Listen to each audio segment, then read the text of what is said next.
Welcome back to the Awakening Conversations podcast. My name is Kate. I'm here with my co-host Amanda, and today we have another guest joining us, Nadine Reader.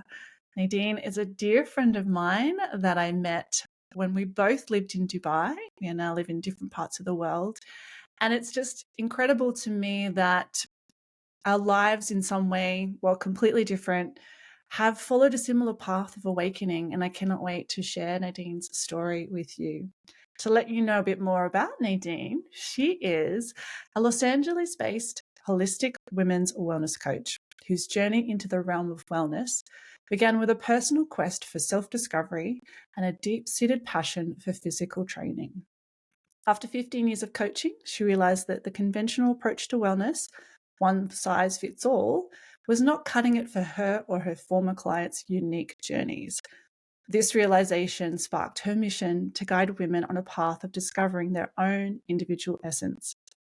The core of Nadine's philosophy is that we are already whole, healed, and loved, and that it's the great adventure of our lives to unlayer all that aid our collective forgetting of who we truly are. And when she is not coaching or dreaming up her future nature-based wellness haven, Nadine finds her highest joy and wonderment in nature. An avid photographer and traveler, she cherishes these moments of exploration and service alongside her husband, Ricardo, capturing the beauty of the world through her lens and sharing it with others. Nadine's journey is a testament to the power of personal transformation and the beauty of living a life aligned with one's true self. Nadine, welcome to the Awakening Conversations podcast. We're so excited to have you join us today. Thank you, Kate. Thank you, Amanda. I appreciate it. Sounds so fancy. You are fancy. Yeah. Oh, Yes, claim always, claim that. I love that. While I'm sitting barefoot, Yes. feet on the floor. I love that. Just a beautiful balance of both, right? A balance of both nature and a little bit of fancy in that. Yes. Well, Nadine, you are here today on our podcast to begin to share with us more about your awakening journey. And so we've obviously had some conversations pre this to get a better understanding of what that actually was for you. And so to begin with our episode today, what I would love for you to do is share with us this experience for you, because I know that it was a time in your life where you were very much in a hustle culture and a masculine energy, but feeling like that and the life you were living was not really congruent with your true nature, how you really wanted to live your life. And so at the same time, there were moments of pulling away from that hustle, which kind of led you to asking some deeper questions in life and ultimately going on to answer those, which was your awakening experience. Can you paint that picture for our listeners of what life was like and what it was that really led, what was happening in your life, what you were doing that really led you to this awakening moment? Wow, Kate. Yeah. You placed that so beautifully. And I just want to start with a deep breath, just grounding myself before the story unravels from my mouth. Wow. Growing up in the 80s and 90s, that's where I am, kids. We are in our 40s here. Anyone listening? This is the older sister circle. I think that definitely translated from a previous generation in when we say the masculine. I was basically bringing myself up like a boy. I always wanted to be a boy. And going back to that very first question, whose approval did I want to have? And that was my dad's. My dad was mentally and physically disabled after an accident when I was a baby. And I always wanted a real dad in my little girl voice. And I did everything that a boy would do and do. I was really good at that as well. So growing up from a quite a very turbulent, traumatic childhood, always wanted to prove myself, always wanted to prove that I'm good enough to fit in with the cool crowd, but in an abstract way. And I always promised myself, I'm going to make it one day. I'm going to make it one day. that brought me to airline from Dubai. I moved from South Africa to Dubai and started being in the airline industry, where everything also is run on the clock, regular, like very structured, very right brain dominant, which is needed, of course. And then from there, I channeled all my energy into the fitness and to the coaching industry, where it's just so happened in the early 2010s, I pioneered a whole new way into the wellness industry in Dubai, meaning bringing coaching, life coaching together with fitness and nutrition. And every one of my clients, Kate, you were one of those clients, Yes. which I'm so grateful for. We did a beautiful photo shoot at the end of that experience. And that was kind of a story to tell. And whether it's luck, whether it's karma, whether it's fate, that was an interesting story in media. And so my journey also got to be recognized in the media. The story is going somewhere. And so I lived, you could say, I lived a high profile life in the media in Dubai. I was a 7-time cover girl. It's so hard for me to say these words because I don't resonate with that anymore. But that's the history. And I did everything I could, training clients at night, training clients during the day, at nighttime, red carpet events to keep up into the circles that I needed to be in. And then all of a sudden I get the validation, not only from my peers, but also from the outside world. And then social media started after that. I started working with the royal family, with all the high tier families in Dubai. So, that was a lot. Even just saying that makes me feel dizzy. I would sleep 4 hours a night and start the next morning at 5 o'clock again, just to continue. I did this many years in a row, not only just for validation seeking. At that time, I was in my previous marriage where I was a breadwinner as well. So I just needed to make the money to stay in Dubai, pay people's salaries that was involved in my previous husband's business. So there was a lot of pressure on me, and I was like, I signed up for it. I'm going to do this. And you could say 2015, 2016, there were periods of time where I started, every time my previous husband would travel 3 months at a time, I started retracting completely from the world. I would be in bed for a week at a time and not answer my phone, not get to text. I just couldn't move. I just couldn't move. And I just didn't know what's wrong with me. And I obviously did not even have the logic to go see someone. I was like, okay, I just need rest. I just need rest. But looking back at that now, oh my word, it was no wonder. I was just so good. Oh, this beautiful, beautiful young girl. Oh my word. I have so much compassion for her. So for years and years and years, it went on like that. And Kate and Amanda at 2016, you could say it was the peak of my career in Dubai. It just started cracking for me. It started cracking. The facade started cracking. The marriage that I was in, it was really hard for me to be a breadwinner, and then also to not be completely connected to my partner and even myself. I didn't know myself at all at that time. I was just running the wheels to be like, hey, I'm here. People look at me, see me, and I'm just enjoying it. I'm traveling all over the world at that time as well. Did a lot of social media events for hotels, 5-star hotels. So yeah, a lot went on. And then I really wanted to escape my life. And the easiest way for me, and this is a big, big theme in my life, and I know for a lot of women as well, the courage to speak our truth. I did not have that, or I didn't practice that. I had no idea how to even tap into that. And instead of just saying, hey, this is me, I'm exiting this phase of my life, I need to go and explore something else, I did the easy way out, and I had an affair, or I had an extramarital affair with someone else, just to be selfish, and to be, just not to know what I'm doing.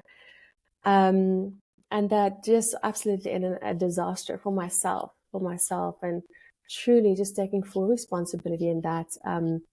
I did did share that with my previous husband, and he was willing to work through it, and I can't. I have to explore who I am. This is not who I am, and this is not a life that I want to live. And I ended the marriage in early 2017. And beautiful, lovely, lovely partner. And it's still, I still sometimes have phases like, oh, I just still forgive myself for not knowing better or not doing better, and meaning being courageous and speaking my truth and honoring a relationship that was really beautiful. So then I just disappeared. And I didn't go anywhere. I was in Dubai, but I moved into this beautiful little villa, sharing with other ladies, and I stayed in my room for almost 2 months, and just dying, really, that ego death completely, just unlayering. It's like, who am I and what am I doing here? And I always tell the story of The Runaway Bride, the movie The Runaway Bride, where Julia Roberts finds herself in all these different relationships, and she will always order the same eggs that her partner orders, like not knowing what she likes for her. And then there's a scene where she's creating all these different egg dishes to finally find out which egg dish she wants. And that, I feel like that 2017 was that year for me. How do I like my eggs? Who is Nadine? How do I connect with myself? And at the end of 2017, I was blessed with the gift to go to the Tony Robbins 6 days Date with Destiny. And day 4 was a relationship day, feminine and masculine. And this is my first time. At that time, I was 37 years old. God bless social media. The kids these days have everything in front of them. It's so wonderful to learn that in a post. But feminine and masculine principles. And that's the first time I learned that I have kept my feminine side in a safe and threw the key away for my whole life. And I was running the masculine programming. And I didn't even know how to begin to see myself before I learned that there's a feminine and masculine. And my cat is playing in a box there, if there's any noises from that side. And I just learned how just to be seen, the beautiful feminine principle of being seen, and not by anyone else, but by myself. And end of 2017, that's where the deep journey of true self-love, self-compassion, self-kindness. Can I sit, can I love myself in this moment? Whether I F up, whether I do good, whether I'm just average, or without performance, can I just love myself? Can I appreciate myself? Can I just see myself in this, with this heart? Wow, that was a big breakthrough for me, just understanding that. So long story to come to that moment, Kate, and true self-recognition and compassion. And then 2018, a few months in, like actually half of the year, I met my husband now, which is the love of my life, and it feels so wonderful to say that. And he was deep on a yogic path, meaning more the philosophy, the 8 limbs of yoga, which just cracks open so much. And I learned so much through that. And I've been an apprentice of our teacher for a very, very long time. And the principles of yoga, not the stretchy, bendy, hello yoga, Lululemon thingy. No, the deep teachings of that, which is really the undercurrent of every deep mystery teaching out there. And yeah, just deeper and deeper I went after that. So that was the beginning of that for me, Kate. Thank you for sharing that. What came up for me was that, and I think you've shared a story that I think a lot of people have lived, are living. It's like where we're acting out the patterns that we learned, right, as how to be as a child, right? And then we're not even aware that we are running these programs, and then we get to the point where we have like a crisis, right? Where we're going, we're spinning on our wheels, and it's like we're not even aware of like what we're going to or why we're doing it, and then it's like almost it's hard, but it's also a gift to like have this breakdown to where then we can start asking those questions that you asked yourself of like, who am I really? And then, you know, allows you to be guided to somebody that like is on a similar path, and you know those answers have come to you. So it's just an example of how the difficult, the moments that seem like the most difficult in our lives are actually the greatest gifts of like redirecting us to find who we are. And I feel like your story encapsulated that so well. I don't really have a question, but I just wanted to point that out.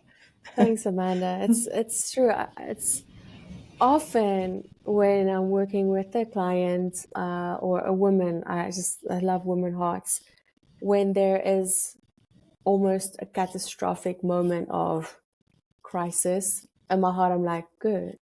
I love you and I bless you. I'm good. This is where it starts. This is it. This is where it starts. So I resonate with that a lot, you know. And of course, I say that with so much compassion. I don't want anyone to feel or to be harmed or to be hurt. And that is also where a lot of self-discovery, self-exploration starts in those moments. Absolutely. Yeah. Yeah. And I will say too that what I really heard you say, and as you've even shared your story, in the even expressing of, you know, how your marriage did end. And I hear in your voice that sincerity of taking that full responsibility for what I did, how I've lived my life, and can speak with it with such honesty because you own it. And we've spoken about this before, that a large part of these, I think, initial awakening experiences for us, a doorway out of it or a part of the first learning, is this deep self-responsibility that, you know, we are the ones that create our lives. You know, we create these experiences through our unconsciousness at some point, and then the, you know, the opening of our awareness, and then it's really the onus is on us in those moments to say, okay, I can now see how I have been thinking, believing, operating, existing. And the most empowering thing right now is that I can claim it and own it. And, you know, I spoke to that in my awakening experience of having my ego shown to me in a way of like, for the first time even seeing it, I was like, I just thought that was me. But no, it's actually in some ways a program I've been running, telling myself, this is how I should live, this is what's happening, this is why life is like this. And yet when you see it, you're like, oh my gosh, I actually have a choice. I have a choice. Do I want to keep running this program, or do I want to take full responsibility for how that program came to be installed in my way of believing and seeing my world? And if I do, I have to be honest and I have to be truthful, and I have to really come in and take an inventory at a level that's kind of like, Wow. it stings, right? It stings quite deeply to take that responsibility. And but at the same time, you know, as we're talking about these moments of crisis, like, it is when you finally can get your hands on the reins, right? Like, it's such a moment of like, well, here's your opportunity, right? In the depths of this experience, here it is. Like, put your hands on it, and if you're ready for it, let's go. You know, you can steer this ship. And so what I would love to ask now is, you know, you have shared that when you started to have these bigger questions of your life, you know, who am I and what am I doing? And, you know, maybe you cooked yourself 8 plates of eggs, I'm not sure. But I know that through Ricardo, you know, you found the yogic path, but really the depths of what yoga truly is. And what else was it that really you began to look into, explore, use as tools for you to, you know, do that inner work? Because there's some big things to work through, right? It's not an easy thing to realize, well, we've made certain choices, or, you know, life has gone a certain direction, to then just switch tack, it's not just a on and off switch. So what were the things that really helped you deepen into answering those questions, coming to that place of self-forgiveness and self-love, when we've been living a life for a long time where, it was out of alignment with who we truly are in some ways, Thanks, Kate. Thank you. I just want to acknowledge the beautiful reflection of what you just shared, and that total ownership of the stories that we lived and we co-created and believed and validated. It's absolutely so true. And it's truly looking in the mirror and like, dude, this is my creation. And also knowing that our soul within created these agreements, right? And it's so beautiful, just as it is. It's happening just as it should. Thank you for that question. And what sparked my ear when you said that, and I'm grateful for you, is, and this is one of the takeaways we can talk about later, is knowing that there's not only one way. My upbringing, South African, very conservative, very Christian, that program ran in me. There's only one way. There's only one recipe to make a chocolate cake. There's only one way to the peak of the mountain. There's only one way. If there's any other way, it's a false way. It's wrong. So learning through Ricardo and what is his way, I had to learn to listen to my own heart, but also that is someone else's journey. The journey that is this soul, my soul's journey, this beautiful vessel's journey, is going to look completely different from anyone's. It might be nuanced or it might be completely 360, but this whole path from 2017 until today is truly fine-tuning my ear into what my heart is just my cozy way of saying my higher self, my inner guidance, soul spirit is leading me to do. So I just want to really emphasize that everyone's journey is so special, so unique, and it's our responsibility to start hearing the voice of our own hearts or our own true selves. So something that really attracted me was numerology. I think numerology, for me personally, there was a knowing, there was a remembering. It's like, yeah, and there was uplifting in a way. I always feel like when we get guidance, it's always uplifting.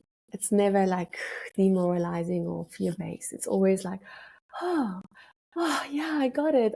It's always that feeling of upliftment and it is possible. Yes, this is a remembering. So numerology for me was definitely a beautiful path to learn into and lean into. I call her Auntie Louise Hayes. Her material is so beautiful. She sounds like a grandmother, and truly I'm so grateful for that grandmother voice to come through me as well, for a generation that needs to be nurtured and comforted in this way that I've been comforted and nurtured in that. So that was another beautiful, a member of my tribe when I was so alone and lonely on this path. And then just the big grandmother of all was nature. To spend as much time in nature, connecting with nature, allowing myself to be guided through and with and by nature in any way that means, whatever that translation is for me or for anyone else. So those were three of the other little methods or guidance systems in a way that supported me through this journey of awakening, especially in the beginning. Yeah. I just want to say what you shared at the beginning about your upbringing and there being just one way up the mountain. And then as you started talking about the tools and the teachings that you particularly gravitated towards, it just came to me how many different teachings, modalities, options we can choose or that we can resonate with, that can support us, and it can support us at different times. And which is kind of in a way different than your original upbringing, right? Which is like, follow this teaching, follow this dogma. It's like, which tools resonate with you, and you can work with them for a bit, and then maybe you can maybe find one finds their way to a different teaching or tool. And then also as you talked about Louise Hayes, it's like how magical that her work, her teachings like live on through so many people that she affected, she touched. And it's like this it's like it represents like this quantum impact that we all can have through not even in our awareness, just through doing what we feel called to do. We can impact others, and which ultimately changes the world that we're like living in, because that's how it works, through like that network. So I love that those are the tools that you resonated with. And as you were talking about numerology, I was like, I've not really delved into numerology, but it's like, I like numbers. And so I kind of want to, after you saying that, I want to go explore it a little. So thanks for that little nudge there. Thank you. Thanks, Amanda. I appreciate that. Yeah. And I'll say to that too, speaking about Louise Hay, right? A woman living in her truth. And let's even go back her time, right? She's now past. So her living into the peak of that is a time where these conversations aren't as commonplace, like we're becoming more and more common. This is what we're talking about now. And yet she had the gusto, the courage to just share what is authentically true for her. And so Nadine, you've spoken to, the truth of who we are, and living as the true self. Now, there's gifts in that, and we get to share that with the world. And yet at the same time, it's challenging. Can you maybe speak to that for our guests? Because, Amanda and I have said too that, even creating this podcast for us is an edge of stepping into our authentic expression to facilitate these kinds of conversations, to talk about consciousness, to talk about, experiencing God, and you know what I mean? Like many, many things that there is still, and probably more so in Louise Hay's day, but, it's getting less and less for us now. However, she led the way, creating the space for us to, step into our truths as well, because it's in alignment, when we speak a similar language. But, as you have traveled along this growth path and learning to really love yourself, what have been some of the challenges for you of really stepping into? What did you come up against, and maybe how did you work through them? But really speaking to the challenge of that authenticity, That's a very, very good question. And that's a very important, I think when we talk and look at the healing path and awakening path, it's like, yay, it's like high vibes. Right. And it is. That's the practice. And we forget that it's definitely challenging, especially when it comes to our ego and our past remembering of who we thought we were. So challenges for me was talking about authentic. Talking about authentic. Oh my Authenticity. word! Thank you. Second language, English speaker here. The moment where you feel like, what the fuck do I do now? What do I do now? Like in terms of career-wise, for me personally, it's like I feel so out of alignment with that. This is not what I want to do or be anymore. What do I do? And what do I do now? There was moments I just wanted to go to Bali or to the Mediterranean, become a waitress in a little coffee shop and just do that and completely disappear. That was the biggest challenge for me, really. And then moving to Los Angeles as well, that was a whole new birth canal that I went through transitioning. What do I do now?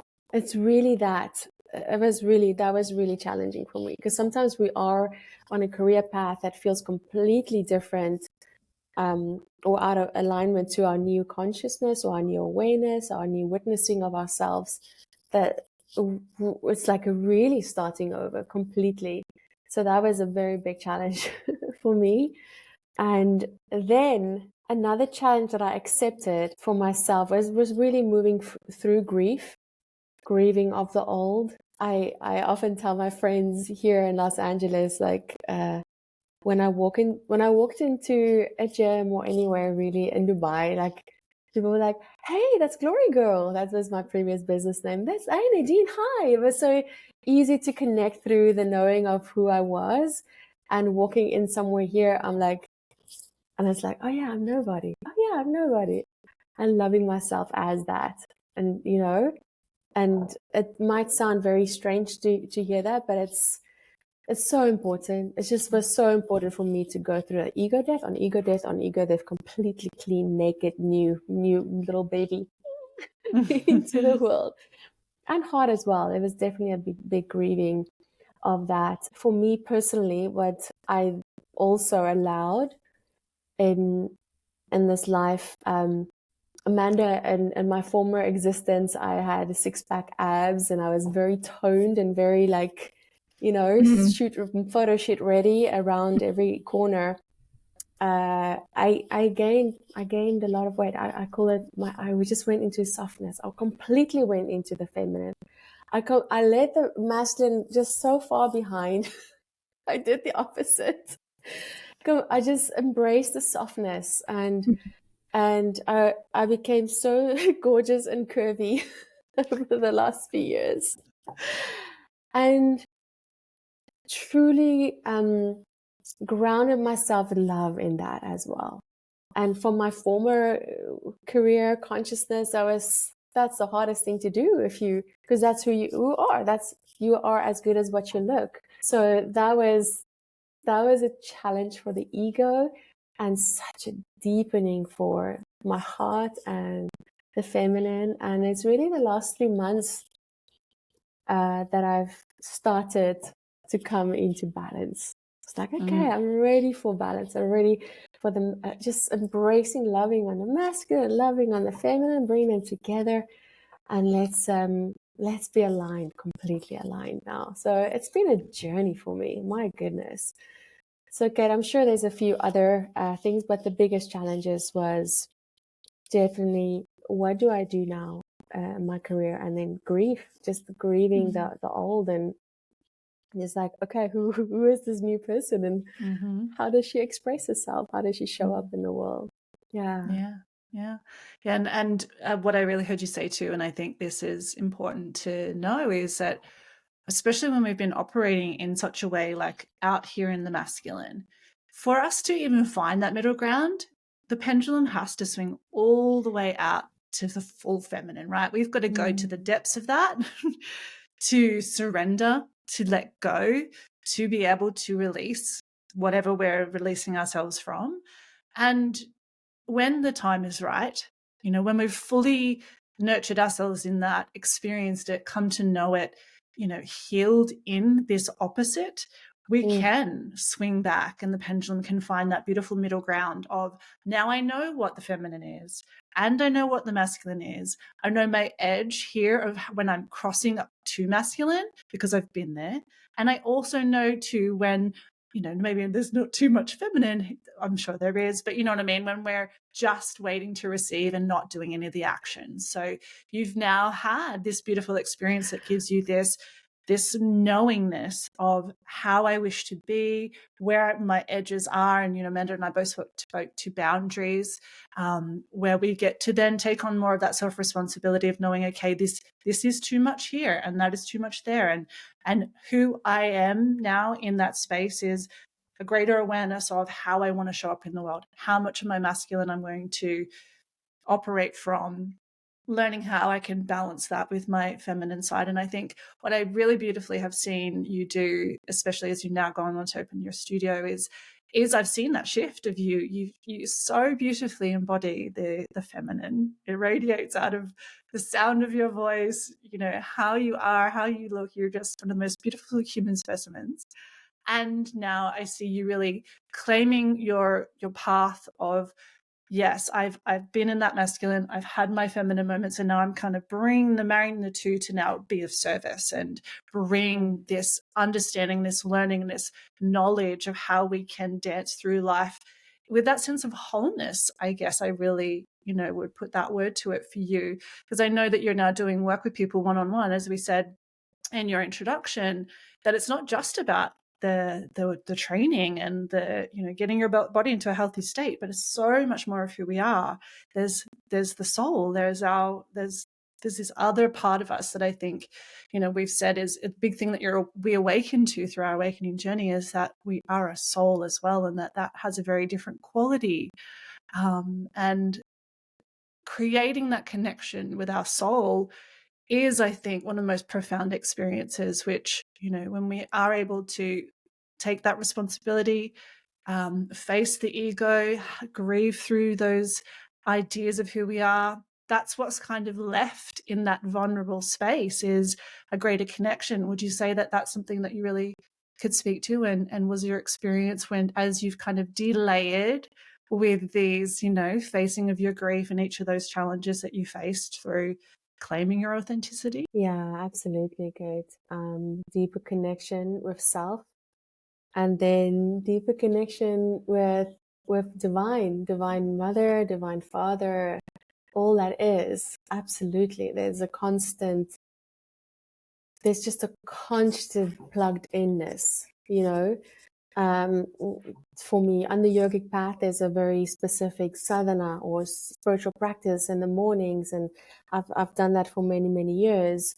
And the last year and a half, I just had this just whisper of my heart, just like, how can I live every moment, just every moment connected, every moment just in the embrace of spirit, of myself, capital S. That's my cat in the background. Apologies. Of God, of however we relate to higher power, So connection with all that is, and self it cannot be, for me personally, in my experience, it can't be separation in that. And I feel like that is when I start touching the knowing of what it is, to when the sages say enlightenment, when I see me in you, you and me, God in me, God in you, all of that. And just that, sometimes I feel like I see love through eyes shaped like this, like complete, wholeheartedly in this presence, in this beingness. So yeah, I hope that was the answer. I answered your question, but that deep connection of that. And take me back to the challenges. One that I did forget was loneliness. I love being alone, and sometimes in the beginning of our journeys we feel very lonely. Because we started moving away from what's not aligned with us anymore. That might be circles of people as well, and activities we may have enjoyed in the past. This is my path. For instance, I completely stopped drinking alcohol in 2018, and became vegetarian, and it felt right for me to do that. And also loud music, all of everything. I just was like, can I just live in nature under the tree, please? And it became very lonely, and I was longing for sisters for so long, just asking, can I please have sisters on this journey? It would be so wonderful to have that, and keep on asking, and keep on being grateful, because it's coming. The aligned partners, aligned friendships, aligned family is there, and we will find each other always. It just is. Something that I think is really beautiful, and I think you both spoke to it, is that, we can go through these really hard challenges, right? Where we have to detach from our identities of who we were kind of rigidly believing who we are. And then going through that initiation, right? Where we're having to ask all these deep questions. But the beauty that I see that comes out of it is that we can then go on this journey where we're not so attached to the current, who we are currently we know that we're going to change, right? So like what you're talking about, Kate, about swinging to the pendulum to the feminine and then swinging back to the middle, and there's different iterations of us along the way. It's like we're open to whatever version wants to be right now in this moment in time, and it gets a lot easier to follow the path of our soul, to live in alignment with what feels true. And that can look like different versions as we go, right? What you're doing currently, that can change, but because we're connected, we've learned how to connect and know what's true for us. Like going through that egg exercise, that was a skill that you learned to connect and to know and to and then so life just becomes so much more interesting in a way that it's like, what version am I going to be in a year by living from this heart centered, heart open space? What version of me wants to come through? And because we're not so attached to a version of who we think we should be, we allow ourselves to step into that. And I feel like that's what you've done, and that's what you're continuing to do as you explore your practices. And so, we have these conversations about it being hard, right? These hard things, but there's like this big light, I think, that is there for all of us to step into. And so therefore it's like, even in the hardest moments, like remembering that there's this light ahead of us, I think it can be really helpful. Thanks, Amanda. It's yeah, so thank true. you for inspiring this idea. Yeah. I appreciate that. Yeah, and for anyone that's listening, it might be like, oh, that sounds like a slogfest. and so much contentment, so much peace, so much joy is the absolute ever continuing reward of this journey. And it's so beautiful. And the people we connect with, wow, the conversations we have, everything. Kate, you use this word a lot, and it's the word I use so much too, is nurturing. Everything feels nurturing and nourished, and just like a rich soil where the seeds are just ready to be planted. So if you're listening, please be encouraged. It's gooder. It's amazing. Yeah. Are there any other gifts of this experience you'd like to share with our listener? Because, you have mentioned this is deeper self-love, and, what we've just shared here is, I think, a beautiful thing that we come to is we are more content with who we are and where we are in any given moment, knowing that sometimes there's hard moments, and yet we're not thrown as much anymore by that. Like, we accept that. There's an acceptance of every part of the journey, and almost a welcoming in a strange way of like, oh, we're getting a bit hard now. There's a growth on the horizon. sometimes. But again, as you said, Amanda, I think there's just one of the beautiful things is, and it speaks to a feeling of just being more present, and in a sense, like almost embodied and living truly moment to moment, knowing that there is a guiding force, that we do have a journey and a path that our soul is here to experience. There is a higher purpose for it all. And so there's this almost like, I feel like I want to say like a relaxing back into what is, and we just meet life and we allow it. And we're like, oh, okay, now this. Oh, and this. And then sometimes it's high and sometimes it's low. And there's less of that attachment to having to have it be awesome and, feeling like we fall apart when it's not. I sort of feel like that's what we've just had a chat about. What other things would you say, Nadine, have been some of the beautiful gifts that have come from your experience? And then also I'd like you to continue there with any other takeaways that you feel, you'd love to share with our listeners that have been big ones for you about the awakening path and from your experience. Gifts. I love that wording of it, gifts. You definitely spoke into that completely. The trust, not just trust in self, but also trust in the guidance that comes through. And Amanda, exactly what you said is like, we might have a goal or a vision where we would like to be in a year from now, and also trusting that it might look completely different. and our cage is not rattled by that. I think one of the beautiful gifts, touching on what you said, Kate, is presence. Being able to be present with someone, and it's not about you anymore. It's not about us anymore. It's truly about service. And the joy that comes from just sitting with someone, seeing them, and just hearing them, seeing them, and just feeling how their essence is coming alive when they are being loved on, just wholly. And just the healing that comes through that. It's like a transference. It's nothing that we have to do. It's just the being of who we are and being in that love. That for me is definitely a beautiful gift. And then, I think that for me personally in my own journey, it's the gift of feeling so connected with nature. It's just indescribable. I know it's forever.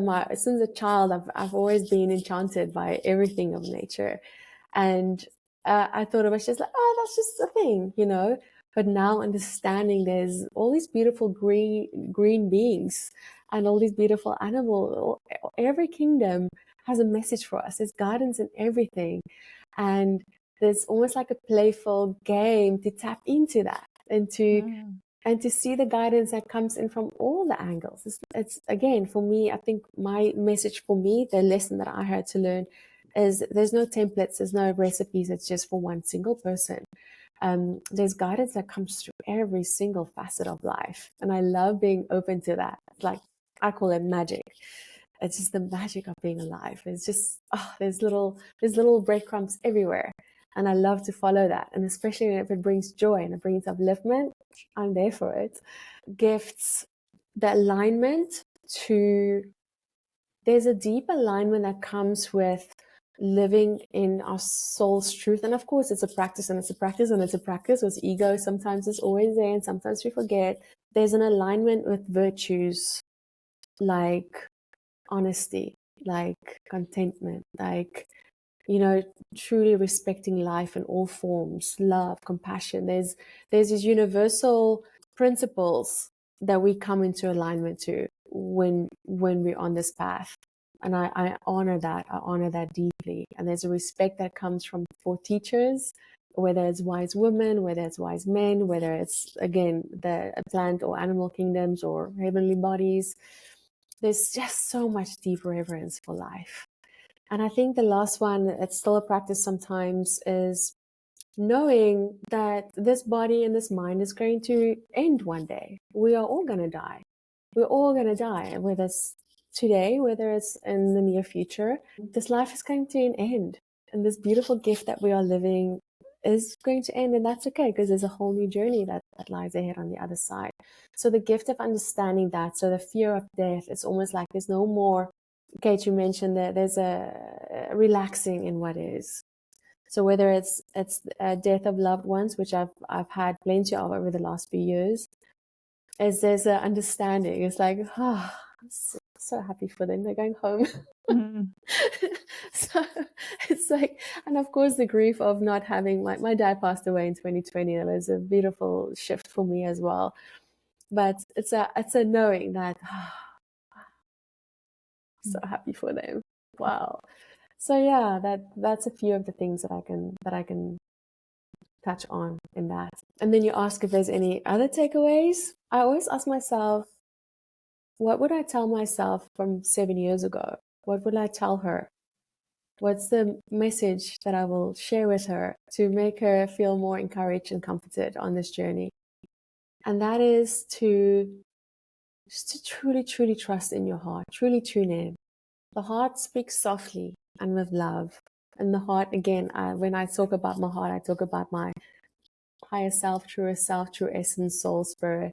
And the mind blames, shames, judges, guilts, and seeks pleasure. But the heart is, there's a whisper there, and there's a like, let's go. Just keep on trusting that. Keep on trusting that, and trusting in confidence also. Allow your voice to be heard, whoever you are. Just allow your voice to be heard. You know, it's so easy to hide in the phones, especially talking about the kids' main character energy. but in a loving way, and in a wise way, not for validation seeking, but truly just be of service and be in love of life. So yeah, I think that's what's coming up for me now. That you would like to ask or share before I get Nadine to share a bit about her work in the world? Yeah, I just wanted to come back full circle to what we talked about at the beginning with like self-responsibility, and how something that like came to me, and it seems like you've done so beautifully, is like taking self-responsibility, but from a place of self-compassion and love, not from a place of shame or judgment. And I think that in a lot of the religions, it's like shame and judgment goes along with repentance. Is that the right word? Yeah, right. And that goes, it's such a polarity, right? When we think about, doing something maybe that's we don't feel great about, and then what comes with it on the other side is like shame and judgment and guilt. But when we move into a place of love and forgiveness and self-compassion, it's like what you spoke to Kate about, the wholeness, that to be able to look at all aspects of ourselves, right, from a place, and not have to, and to be able to see it all. And I think that's what this path is leading us towards, right? It's leading to be able to see all of us and not have to hide any part of us that maybe didn't live up to maybe our mind's expectations, right? Like, and so I think that's what, you illustrated so beautifully, that like this is the path, that the awakening path. It's like coming to that place of heart-centeredness, heart openness, where we can love all of who we are, and then we can be more authentic. And so thank you for so authentically and vulnerably sharing your journey, because it's, you can see that you're really embodying and living what you've taken on through this journey that you've been on. So thank you. Thanks Amanda, I really appreciate it. Thank you so much. Yeah, I'll just second that, because you just, to me, exude what you've learned. You're an incredible example of the embodiment, and almost like this wholehearted acceptance of the process and the journey. And you've really turned it into, your gold by hearing that call, answering the call, as challenging as it was, to change, to create a new life, to be more authentic. And, we talked about that is challenging and it's not easy. And yet those gifts, you've integrated that so beautifully into who you are being and how you are showing up in the world. So just want to say thank you for that, because you are an incredible guiding light for others on awakening paths, and just simply those you're working with. As in any work you do, you speak a lot too about seeing other people and how that feels energetically. And so that's a gift that you are giving to the world. I can feel it here across a computer screen on our podcast, and I can see it through your Instagram. It's such genuine, and you're a beautiful example of the beauty of an awakening journey. So thank you for shining your light in the world and being you. Thank you. I appreciate that so much. Thank you. You're welcome. And so just to wrap up here, I'd love for you to give you an opportunity to share about what you are doing, the work you're doing in the world, your studio, so we can let the world know how, if they're in LA, they can come and work with you. Yeah. But I'll give you the floor to talk about that. Oh, yes. Okay. Yeah. Thank you. I appreciate that. So we're in the heart of Los Angeles. My goodness, the Lion's Den, I call it. I was like, God, please take me to nature. And then I come right here, close to Hollywood. We have a beautiful little studio. It's a strength training, yoga, sound healing studio in Los Angeles. We, as my husband and I, Ricardo, he does incredible work with men. I love women hearts. I just love just being in the space, uplifting. And so that's the face-to-face work here. I do a monthly women's circle where we just sit and we share, but not just share, but also co-create in the energetic as well.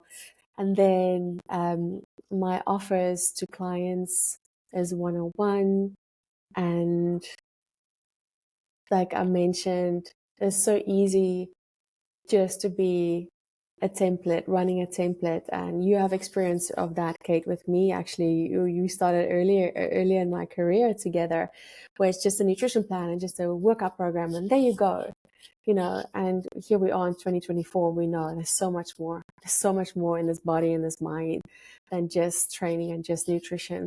So my job is to help you figure out what your essence are, what sparks joy for you, what brings you alive, what makes you feel aliveness. If it's training or it's not, I don't care what it is for you. I just want to find a way for you to move energy through the body, whether it's through breath, whether it's through creativity, whether it's being in nature, and just bring this whole person honor. So it's just a beautiful journey of coaching, whether it's 3 months, whether it's 6 months, whether it's 9 months. Every journey is so different, and that's what we explore together, wherever she is. And and from coaches to coaches, these days it feels like the language is to create a group coaching, all the things. And this is another way where I had to lean into what my voice is and what my heart alignment is right in this season. And for the life of me, it just doesn't feel good for me at this moment to have a big offering for the world and a membership and all of that. For me, it's in the season of my life, it is that deep connection, the one-on-one deep connection. So every month, I only have 4 spaces available. So as every month roll by, it's only 4 spaces that I have available to work with women in a very intimate, close setting. So that's where I'm with my offerings at the moment. Amazing. Your one-to-one work, do you do that online as well, or is it all in person? Yes, online. Yeah, Okay, I do amazing. have international clients as well. And then, in person, if anyone ever comes here, you're so welcome. Amazing. We'll have a link to you your website, right? We can link to and put it in the show notes for anyone who's listening so they can get in touch with Nadine. Thanks, Amanda. I appreciate and experience the magic of Nadine online and in person. And then that translates to experience the magic of yourself. Exactly. That's truly my heart. Every woman to come alive to the magic, to her true essence. Mm-hmm. Oh, it's so easy for us to have role models and to have people to look at that we aspire to, whether it's celebrity, whether it's someone on Instagram or social media. And here we are. We are our own most beautiful magical beings. And I just want to turn those eyes inwards and just like when you have a volume, the volume dial, whatever. The old people knows this.